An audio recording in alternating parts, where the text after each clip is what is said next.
If you love organizing your home, listen closely, because this isn't a cute little habit. It's a psychological signature, and barely anyone has it. And once you hear what it actually means, you won't look at yourself the same way again. Most people look at a messy room and feel nothing. Their brain doesn't react. Their body doesn't respond. But your whole system shifts. Your focus, your emotions, your breathing, all of it changes based on your environment. Psychologists have a name for this: high environmental sensitivity. It's a rare cognitive trait linked to emotional intelligence, fast processing, and a deeper awareness. But here's where it gets interesting, because your love for organizing isn't about being neat. It's about something happening inside your brain. When your surroundings are chaotic, your brain releases cortisol, the stress hormone, faster than the average person. You literally feel the room more intensely. That's why clutter feels suffocating, distracting, or even emotionally heavy. But when you organize, your brain does something powerful. It drops cortisol and releases dopamine, the reward chemical. This isn't the same dopamine people get from scrolling. Yours is deeper. It comes from restoring order, not escaping problems. This tells psychologists one thing: your brain is wired to create peace, not consume it. Most people don't have this ability. And this next part explains why organizing feels almost therapeutic for you. Your brain has something called cognitive load, the amount of information it can process at once.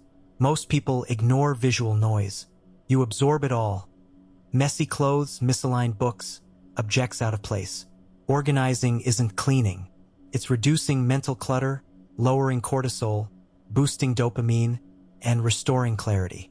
Every small action, folding a blanket, aligning a shelf, tidying a drawer, tells your brain, I'm in control.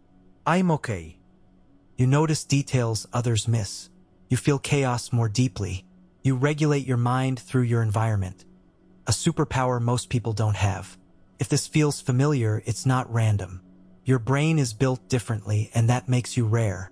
People who love organizing often externalize their emotions through their environment. Tidying up isn't just practical.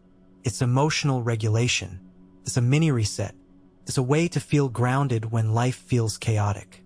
Every time you fold a blanket, align your skincare, make your bed, wipe the countertops, or arrange the shelf, your brain quietly whispers, you're safe, you're in control, you're okay. So next time life feels overwhelming, don't chase motivation. Fix one tiny thing: a drawer, a corner, a surface. Your dopamine will rise, your cortisol will drop, your mind will calm, and everything else will start to fall into place.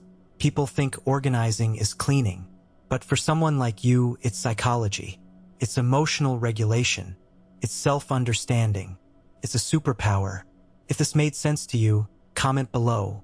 What's the one thing you always organize first in your home?